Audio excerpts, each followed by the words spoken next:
안녕하세요. 3강은 한국에서도 그린 뉴딜 논의가 시작이 됐습니다. 그래서 한국에서 그린 뉴딜을 논의하기 위한 기초 체력, 현재 우리 체력이 어떤 상황이고 앞으로 어떻게 전개가 될 것인지에 대한 현황에 대해서 여러분께 말씀드리겠습니다. 현재 문재인 대통령께서 그 녹색 성장에 관한 연설을 하신 게 있습니다. 2018년도에 그 P4G라고 해서 녹색 성장과 2030년 글로벌 골 세계의 목표를 위한 파트너십, 이렇게 이름이 긴 이런 정상 간의 국제 간의 협의체가 있는데, 거기서 어떤 연설을 하셨냐면은 지속 가능한 발전 중요하고 기후 환경 변화 대응을 위해서는 포용 정신이 중요하다. 우리 또 포용 성장 내세우시잖아요. 그래서 국경과 분야를 넘는 포용, 아시아의 포용, 성공 사례의 공유와 포용, 이런 얘기들을 하신 적이 있습니다. 그리고 지난해 그 뉴욕에서 열린 기후행동 정상회의에서 기조 연설을 했는데요. 거기서 우리 P4G 회의를 한국에서 개최하겠다라고 얘기했고, 녹색 기후기금에 대한 공여, 돈을 2배로 늘리겠다. 그리고 기후행동에 있어서 국제사회와 함께 의욕적인 목표를 세우고 지행하겠다. 그리고 푸른 하늘의 날, 세계 푸른 하늘의 날 지정을 제안을 했습니다. 이 연설 이후에 사람들이 여러 비판적인 얘기들도 나왔죠. 왜 기후위기 대응에 있어서 감축 목표, 다들 1.5도, 넷제로 이런 얘기들을 하는데 거기에 대한 내용이 뚜렷하지 않다. 그리고 국제사회에 이행하겠다라는 좀 두리뭉실한 내용들. 기후위기 얘기하고 있는데 미세먼지, 그보다 기후위기보다 훨씬 좀 작은 문제라고 할 수 있는 미세먼지 얘기를 부각하면서 푸른 하늘의 날, 뭔가 맥락이 맞지 않다. 이런 얘기들을 해왔었습니다. 실제로 우리나라의 온실가스 배출량은 계속 늘어나고 있습니다. 이건 2000년을 대비해서 온실가스 배출 추세를 2017년까지 비교를 한 건데요. 영국은 2000년 대비 35% 줄였습니다. 그리고 EU 국가는 15%, 미국도 11% 줄였습니다. 일본도 후쿠시마 사고를 겪고도 6% 줄었습니다. 한국은 2000년 대비 얼마가 늘었죠? 47%. 자, 2000년 한번 생각해 보세요. 2000년에 여러분 어떤 일을 하셨는지.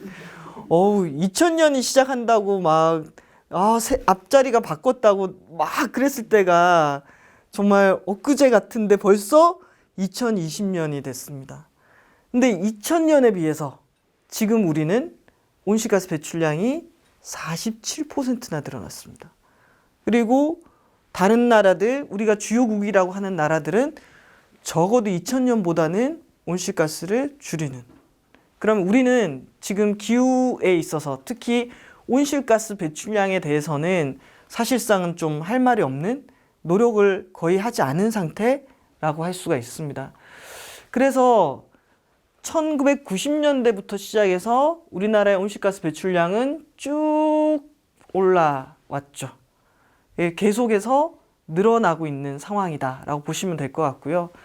2017년 국가 온실가스 배출량 7억 톤을 넘었고, 에너지 분야가 확실히 온실가스 배출량에서 에너지 분야가 87%를 차지하고 있습니다.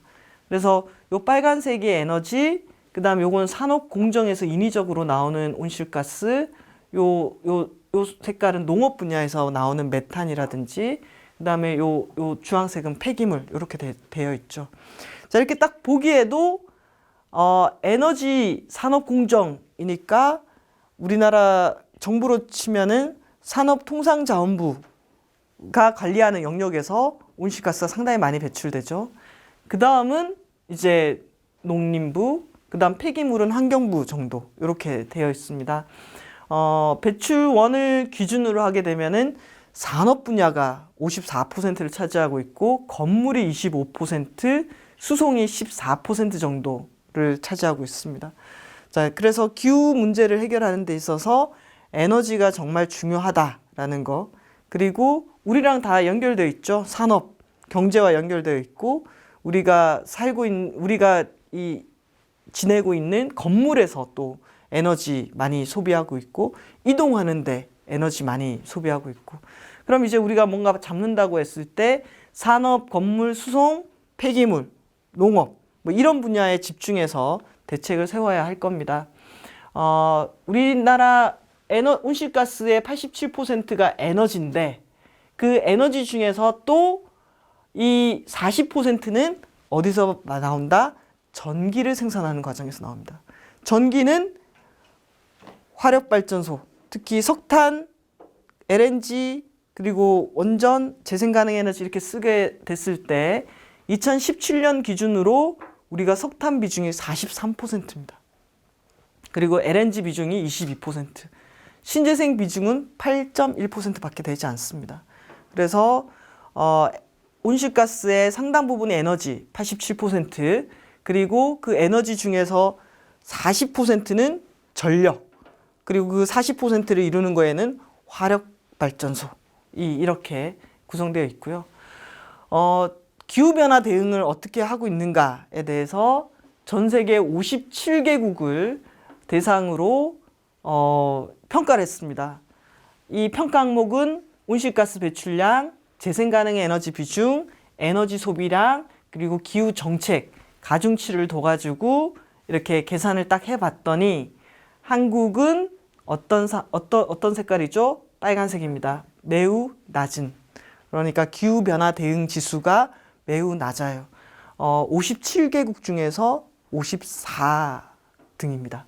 그래서 우리 뒤에 누가 있느냐 봤더니 이란, 미국, 사우디아라비아 이렇게 돼 있습니다. 그래서 한국이 우리가 듣고 싶지 않은 기후 악당이다라는 소리를 듣는 이유가 현재 기후 위기 대응에 있어서는 준비 정도가 매우 부족하다라는 것들을 보여주고 있기 때문입니다. 심지어 우리나라의 석탄 투자, 우리 스스로도 석탄에 많이 투입을 하고 있고 해외 석탄에 투입하는 투자 규모가 세계 2위입니다. 1위가 중국, 2위가 한국, 3위가 일본 이런 순서로 되어 있습니다. 그래서 한국이 해외 석탄에 공적 자금을 투입하는 것에 대해서 국제사회의 비난을 많이 받고 있고요. 이건 지난해 인도네시아 주민이 한국 법원에 찾아와서 한국무역보험공사를 대상으로 가처분 신청을 제기했습니다. 우리나라에 한국이 투자해서 석탄발전소 제발 그만 지었으면 좋겠다라는 내용으로 한국까지 찾아와서 이 문제 제기를 하고 있는 장면이라고 할 수가 있고요. 그리고 이 재생가능 에너지가 빠르게 늘어나는 상황에서 한국은 OECD 국가 중에서는 상당히 재생가능 에너지 점유율이 매우 낮은 상황에 속하고 있다. 이게 우리의 현실, 우리 현재 이 숙제다라는 겁니다. 파리 협정에 의해서 한국의 온실가스 감축 목표는 5억 3,600만 톤입니다. 현재 우리의 온실가스 배출량은 2019년을 기준으로 한 7억 톤 정도가 예상이 되고 있거든요. 여기서 이렇게 줄여야 됩니다. 이렇게 배출량을 쭉 줄여야 되는데 아까 우리가 2050년까지는 넷제로, 그리고 실제 2030년까지는 배출량의 절반을 줄여야 된다라고 했을 때 사실 우리의 목표는 536이 아니라 3억 5천만 톤 수준으로 줄여야 하는 상황입니다. 그런데 현재 정부가 설정한 목표는 5억 3,600만 톤으로 되어 있고 이게 이렇게 줄기 위해서는 아까 모든 영역, 에너지, 산업, 교통, 건물 이런 영역에서 변화가 일어나야 합니다. 지금은 우리가 실제 온실가스 배출량 이번 올해는 줄어들 것으로 예상되는데 그것은 우리의 노력으로 일한 것이 아니라 코로나19의 영향으로 자연스럽게 줄어드는 양으로 반영될 가능성이 있습니다. 그런데 이런 방식으로 줄이는 것이 아니라 우리가 시스템과 사회를 바꿔서 줄이는 사회를 만들어야 되는 거잖아요. 그래서 이 준비를 해야 하는데요. 이건 우리나라의 2차 기후변화 대응 기본계획에 있는 내용입니다. 보시면은 현재 산업 부분 촘촘하게 계획들은 다 만들어져 있습니다. 우리가 계획이 없는 나라가 아닙니다. 산업 부분은 배출량이 얼마인데 얼마가 배출될 정량이고 어떻게 줄이겠다. 산업, 건물, 수송, 폐기물, 공공, 축산 이런 분야에 대해서 감축 수단까지 나와 있습니다. 이렇게 줄이겠다. 적어도 5억 3,600만 톤에 대해서는 어떤 방식으로 줄이겠다라는 것들이 나와 있는데요. 그런데 536으로 가려면요.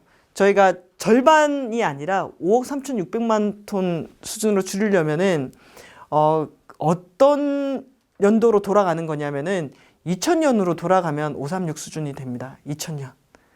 2000년 수준으로 돌아가려고 하면은 제가 이게 2017년 최근 자료, 2017년 그리고 이게 2000년인데 생각보다 2000년하고 2017년은 변화가 엄청나게 큽니다. 우리가 전력 발전량만 보더라도 여기서 2000년으로 하려면은 전력의 절반을 줄여야 되고요. 석탄 발전은 더 늘었어요. 훨씬 더 줄여야 되는 상황이고 1인당 전력 소비량도 2000년 대비해서 지금 우리가 2배 가까이 됐습니다. 그래서 이런 차량 등록 대수도 상당히 2000년과 2017년 차이가 큰 거죠. 절반을 줄여야 되는데 사실은 우리가 2000년으로 돌아가기 위해서도 사실은 1인당 전력 소비량이라든지 차량 대수라든지 상당히 많이 줄여야지 536을 달성할 수 있는 상황이다라는 거죠. 그랬을 때 이게 현재의 우리가 에너지를 얻고 소비하는 방식을 나타낸 지도입니다. 보면 우리나라 동해안으로는 원자력 발전소 그리고 충남 지역에는 석탄 발전소가 밀집해 있죠. 그런 상황에서 이제 이 노후된 40년 이상 된 이 핵발전소 안에 쌓여 있는 고준위 폐기물 어떻게 해결할 것이냐. 이거 우리에게 지금 바로 닥친 숙제라고 할 수가 있습니다. 기후 문제가 아주 이렇게 심각한 상황에서도 강릉, 삼척, 고성, 신규 석탄 발전소, 원자력 발전소 7개 규모의 큰 석탄 발전소들이 여전히 지어지고 있는 상황입니다. 그래서 에너지를 서울과 경기도가 우리나라 전체 전력의 31%를 쓰고 있습니다. 그 상황에서 어떤 지역은 발전소나 송전탑으로 인한 지역의 고통과 부담, 그래서 이것이 바로바로 전해지지 않는 거죠. 그러니까 사람들이 전기는 쓰지만 우리가 사용하는 전기가 어떤 에너지원으로 만들어지고 이게 어떤 대가로 만들어지는지, 이게 예를 들면 핵발전소에서 나오는 폐기물은 누구에게 어떻게 처분되는지, 이런 것들에 대한 고민들을 같이 하지 않으면은 그냥 우리가 일상생활을 하면서 편리하게 사용하는 전기와 온실가스 배출량 이런 것들과 전혀 연결을 시키지 못하는 상황이 온다라는 거죠. 그래서 보면 전기가 저기 콘센트에서 나오는 게 아니라 저 콘센트를 따라서 쭉 가게 되면은 경주도 나오고 울산도 나오고 영광도 나오고 충남도 나오고. 예. 그래서 이런 그림들이 같이 저는 그려져야 되지 않을까. 그리고 우리가 에너지 오늘 하루도 우리의 일상을 지탱하기 위해서, 또는 오늘 하루도 산업 설비를 돌리기 위해서 원자력 발전소하고 석탄 발전소 막 돌아갔던 거죠. 그랬을 때 원전은 폐기물을 남기고 석탄 발전소는 CO2와 미세먼지와 대기오염 물질을 남기고, 그게 대기 중에 쌓여 있는 거예요. 사라지지 않고. 폐기물도 쌓여 있고. 이에 대한 것을 너무 쉽게 생각해 버리면 안 된다. 그래서 전체적으로 우리 사회를 어떻게 에너지를 덜 쓰고 재생 가능 에너지로 확장되는 사회로 만들 것인가가 우리한테는 상당히 중요한 숙제로 남아있다라고 보시면 될 겁니다. 근데 우리는 너무 버틴 거예요. 오랫동안. 너무 오랫동안 버텨가지고 핵발전 비중도 높고 석탄 발전도 높고, 그리고 전기요금 같은 경우에는 오랫동안 건드리지를 못했어요. 그 속에서 노핵발전소 최근에 지진에 대한 경고가 나오고 있지 않습니까? 이게 안전에 대한 문제, 한계에 도달한 핵폐기물, 그런데 시민들은 핵폐기물보다 태양광 폐기물을 더 걱정하세요. 그러니까 이게 맥락이 좀 맞아야 되잖아요. 태양광 폐기물은 핵폐기물에 비하면은 처리가 너무 쉬운 거죠. 예. 그래서 이런 맥락 속에서 이제 갈등, 지체하는 사이에 우리가 계속 뭔가 변화를 추구하고 준비를 해야 되는 시기를 뒤로 미루면서 모든 문제가 턱 밑까지 차올라서 뭔가 해결하기 되게 어려운 상황으로 고착화되고 있는 상황이죠. 이 상황을 우리가 벗어나고 변화를 모색해야 되는 시기라고 할 수가 있습니다. 전기요금에 관한 이야기들은 아주 할 얘기들이 많습니다. 산업용이냐, 누진제냐, 가정용이냐, 농사용이냐, 이런 얘기들이 많은데요.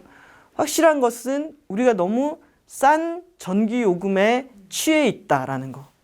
그래서 우리가 실제 이렇게 싼 전기를 쓰면서 지불해야 되는 이 대가에 대해서는 어떻게 보면은 방관하고 있는 게 아닌가. 그랬을 때 사실 물이 오염되면, 우리가 마시는 물이 오염되면은 안 되지 않습니까? 그런데 우리는 물을 잘 믿지 못하죠. 저희 수돗물을 잘 믿지 못하죠. 그러다 보니까 집집마다 뭘 갖고 있죠? 정수기를 갖고 있습니다. 가장 좋은 방법은 상수원과 물을 깨끗하게 보호하고 그 물에 대한 신뢰성을 높여서 개개인이 정수기를 다 사지 않아도 되는 게 좋은 방법일 겁니다. 대기도 마찬가지입니다. 우리 미세먼지 때문에 엄청 고생을 많이 했잖아요. 지금은 코로나 때문에 마스크를 다 쓰지만 이전에는 미세먼지 심한 날 마스크를 썼습니다. 그랬을 때 아예 화석 에너지 비중을 줄여서 대기오염 물질을 줄이면은 마스크를 덜 쓰고 되는 사회를 만들 수 있는데, 우리는 값싼 전기 때문에 값싼 연료인 석탄 발전소를 태우자고 얘기하고 대기는 오염시키고 마스크는 다 쓰고 각 집집마다 공기청정기부터 시작해서 전기 제품을 다 드립니다. 그래서 우리가 같이 맥락을 좀 따져봤으면 좋겠어요. 핵 폐기물이 무서운 건지 아니면 태양광 폐기물이 무서운 건지, 전기요금을 어느 정도 비용을 반영하고 석탄을 덜 떼는 게 나은 건지 아니면 각자가 마스크와 공기청정기를 구입하는 것이 나은 건지, 그러니까 이런 얘기들을 저는 해봐야 되지 않을까라는 생각이 듭니다. 이게 현재 우리가 갖고 있는 숙제고요. 앞선 시간에 EU의 그린딜에 대해서 얘기를 했는데, 제가 EU 그린딜을 똑같이 한국에 맞춰가지고 표를 만들어 봤습니다. 이 얘기는 우리도 그런 정책과 제도를 갖고 있다라는 얘기입니다. 2030년 목표, 2050년 목표, 우리도 감축 목표가 있고요. 에너지는 3차 에너지 기본계획, 산업은 배출권 거래제 기본계획, 건축은 녹색 건축물 기본계획, 농업 분야는 2차 농업 기후변화 대응 기본계획. 우리도 계획이 있습니다. 문제는 이 계획들이 작동되지 않는다라는 거죠. 이 계획들이 실행되고 작동이 됐다면 우리나라 온실가스 줄어들었겠죠. 근데 계획은 열심히 세웠어요. 근데 누구도 점검하지 않았던 것 같습니다. 근데 이 2차 기후변화 대응 기본계획에 보면 스스로 이렇게 평가를 해놨습니다. 선진적 정책 기반은 마련되었으나 가시적 효과는 미흡. 왜 미흡했을까요? 돈이나 사람이나 이 집중, 실행 이런 것들을 안 했기 때문이죠. 그리고 총괄 조정 기능 부족은 아무도 챙기지 않았다라는 것을 의미합니다.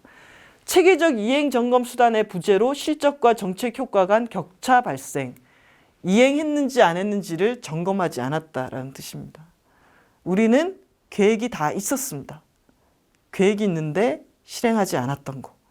이걸 어떻게 실행하도록 만들 거냐? 어떻게 기후변화가 대응하는 것이 얼마나 중요한 일인가를 깨닫게 하고 실행하도록 하는가. 이게 우리의 이제 숙제인데요. 전 세계적으로 불어닥친 이 그린 뉴딜. 저는 이 그린 뉴딜이 하나의 계기가 될 수 있겠다라고 생각이 듭니다. 그리고 실제 지난 총선에서 정의당, 녹색당, 더불어민주당이 그린 뉴딜 공약을 내놓았습니다. 정의당 같은 경우에는 거대한 전환 10년 프로젝트, 그린 뉴딜 경제로 만들겠다. 녹색당 같은 경우에는 기후 위기를 막고 삶을 지키는 그린 뉴딜, 불평등에 대한 문제를 같이 포함한 메시지였고요. 더불어민주당은 지속 가능한 저탄소 경제 실현이 목표였습니다. 근데 또 재미있는 것은 감축 목표가 나옵니다. 이건 앞서 우리가 유럽의 그린 딜이라든지 미국의 그린 뉴딜에서 넷제로 사회가 중요하다라는 얘기였잖아요. 거기에 정의당과 녹색당은 넷제로 배출 제로, 2030년까지 50%, 50%. 그리고 지금 가장 많은 의석을 갖고 있는 더불어민주당도 2050년 탄소 제로 사회 실현이라는 목표를 갖고 있습니다. 그래서 나름 지향에 있어서 온실가스 감축 목표를 이렇게 밝혔다라는 차원에서는 저는 중요한 포인트라고 생각합니다. 그리고 정의당하고 녹색당 같은 경우에는 10년 내에 절반을 줄여야 되고 10년 내에 멀리 미룰 일이 아니라 10년 내에 뭐를 해야 된다라는 것을 강조하고 있다라는 것도 의미가 있다라고 생각을 합니다. 그리고 불평등 완화에서 정의로운 전환에 대한 내용을 갖고 있고 더불어민주당은 에너지 복지를 강화하겠다라고 얘기를 하고 있습니다. 그래서 어쨌든 이 선거라는 공간에서 우리나라가 정책 선거가 잘 되지는 않습니다만은 세 개의 정당이 기후변화 대응이 필요하고 그 수단으로 그린 뉴딜에 대한 화두를 던진 거, 이건 매우 중요한 포인트고요. 그러면서 코로나 이후에 경제 침체가 왔고 이 경제 침체를 위해 어떻게 대응할 것인가에 대해서 한국형 뉴딜, 한국판 뉴딜에 대한 얘기가 나왔고 정부에서는 디지털 뉴딜, 디지털로 가겠다라는 얘기가 나왔습니다.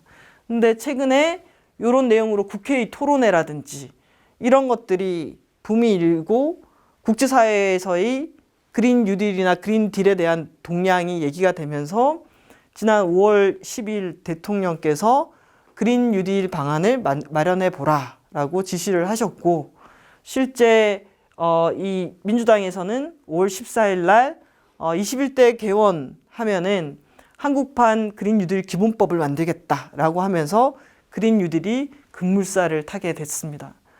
앞서서 한국이 온실가스 감축이라든지 기후변화 대응에 대한 정책은 갖고 있었으나 그 정책들이 계획으로만 머무르고 실행력이 거의 떨어진 상황에서 이 그린 뉴딜이라는 논의가 한국 사회에 기후위기, 경제 이런 논의를 할 수 있는 논의의 장 이런 것들이 열렸다라고 저는 봅니다. 그런데 이 그린 뉴딜이 실제 온실가스를 줄이고 불평등을 완화하고 우리 사회의 탈탄소로 가기 위한 아주 중요한 계기가 될 수 있을지는 지금부터 우리가 어떻게 준비하고 논의하는가에 따라 달려 있습니다.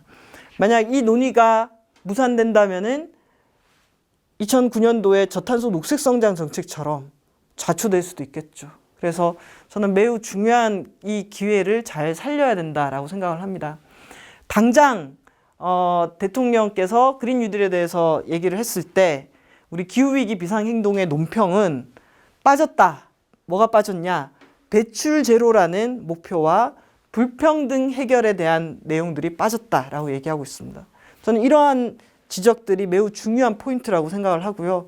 동시에 그 다음날 어떻게 논평을 냈냐면은 2030년 온실가스 감축 목표를 2배 강화해야 된다라는 내용들. 실제로 넷제로로 가기 위해서는 536이 아니라 10년 안에 줄이기 위한 노력들이 더 가열차게 진행돼야 된다라는 메시지였고요. 오늘 이 5월 26일 날 그린 뉴딜 기본법 어떤 것을 담을 것인가 국회 토론회가 있습니다. 정의당이 또 그린 뉴딜 특별법 공청회를 준비하고 있습니다. 이 얘기는 그린 뉴딜이 그냥 하나의 사업으로만 논의되는 것이 아니라 법제화, 법과 제도로서 논의되고 있다라는 것을 의미하는 거고요. 지금부터 그린 뉴딜에 관한 저는 논의의 창이 열렸다라고 생각합니다. 그리고 6월 5일이면은 환경의 날이죠. 이 환경의 날 226개 기초지방정부가 기후위기 비상선언을 합니다. 저는 매우 의미가 있다고 생각을 합니다. 비상선언입니다. 여러 가지 우리가 해야 될 일들이 있지만 그중에서 기후위기를 아주 중요한 것으로 삼고 행동하겠다라는 것을 의미하거든요. 그래서 이런 논의가 진행되고 있고, 이건 지난해 12월 달에 광주의 시민들이 모여가지고 비상선언을 한 모습입니다. 그리고 우리 지난해 청소년들이 정부의 기후위기 대응 정수 빵점이다 라고 얘기하면서 이제 기후위기 대응을 촉구하면서 지금 소송을 시작하고 있습니다. 정책의 변화, 국회에서 그린 뉴딜을 다루는 거, 그리고 이 일이 중요하다라고 기초지자체가 선언해 주는 거, 거기에 동시에 시민들과 학생들이 함께 행동하는 거, 이제 뭔가 기후위기와 그린 뉴딜에 대해서 논의할 수 있는 창이 저는 열렸다라고 생각을 하고 있고요. 그랬을 때 선언으로만 끝나서는 안 됩니다. 이번에 226개 기초지자체가 선언을 하게 되는데요. 선언 이후에 넷째로 목표를 설정해야 합니다. 그리고 목표 달성을 위해서 세부적인 계획, 세부 계획이 만들어져야 되고요. 그 기후위기 대응의 조직과 예산과 인력을 만들어야 하고, 대응 교육이 시작이 돼야 되고, 시민이 참여할 수 있어야 되고, 다른 어떤 것보다 온실가스 감축이 정책에 있어서 중요한 정책으로 작동할 수 있어야 합니다. 2020년에 이렇게 지자체들이 기후비상선언을 하고, 그리고 국회에서도 기후비상선언이 나올 가능성이 저는 크다라고 봅니다. 그리고 그 속에서 그린 뉴딜을 둘러싸고, 그린 뉴딜에 대해서 정부, 국회, 시민사회, 노동계, 농민, 다양한 이들이 도대체 넷제로 사회 어떻게 만들 거고, 그 넷제로 사회를 만들어가는 과정에서 각각의 역할은 뭐고, 우리는 왜 그린 뉴딜을 하려고 하는 것이냐에 대한 이야기들을 시작하게 될 것 같고요. 청소년 기후 소송이라든지 석탄 발전소를 폐쇄하기 위한 노력, 탈석탄 금고, 해외 석탄 발전소에 대한 투자를 철회하기 위한 운동, 이런 운동들도 적극적으로 일어날 것 같습니다. 우리나라에서도 탈석탄 시점이라든지 탈내연기관 시점이라든지, 그리고 아주 민감한 전기요금은 어떻게 할 것인가 라든지, 이런 논의를 피하지 않고 논의가 진행되어야 될 것 같고요. 올해가 2020년이 한국의 2030년 온실가스 감축 목표하고 2050년 우리가 넷제로를 갈 것이냐 말 것인가에 대한 목표를 유엔에 제출하는 시기입니다. 그러다 보니까 그린 뉴딜 논의와 2050년 한국의 온실가스 감축 목표 제출 시점이 지금 올해로 맞춰져 있는 거죠. 뜨거운 논의가 진행이 될 것이고, 그 속에서 우리가 넷제로로 가는 이 결정을 해야 된다고 봅니다. 그리고 이제 코로나19로 한국 사회가 국제사회에서 유명해졌습니다. 코로나19뿐만 아니라 기후 문제에 한국이 여전히 기후 악당으로 남아 있을 것인지에 대한 시선도 우리에게 집중되어 있습니다. 그래서 이 그린 뉴딜 논의를 계기로 한국 사회가 온실가스를 줄이면서 함께 살 수 있는 사회로 만드는 그런 계기를 만들 수 있기를 저는 이제 바랍니다. 그래서 그게 가능하기 위해서는 이런 시민들의 행동과 넷제로 사회에 대한 비전과 동시에 이런 것들을 만들기 위해서는 정치가 응답하고 국회가 일을 하는 이런 과정들이 다 같이 필요하다라고 생각이 됩니다. 자, 이제 그린 뉴딜 논의, 곳곳에서 당신의 그린 뉴딜은 무엇을 해결하기 위한 그린 뉴딜입니까? 우리의 그린 뉴딜은 어떤 방향으로 가야 합니까? 이런 얘기들이 확산되기를 바라고, 경기도의 그린 뉴딜은 어디에 어떻게 초점을 맞춰서 누가 주인공이 되어야 합니까? 라는 이야기들을 진지하게 시작할 수 있기를 바랍니다. 감사합니다.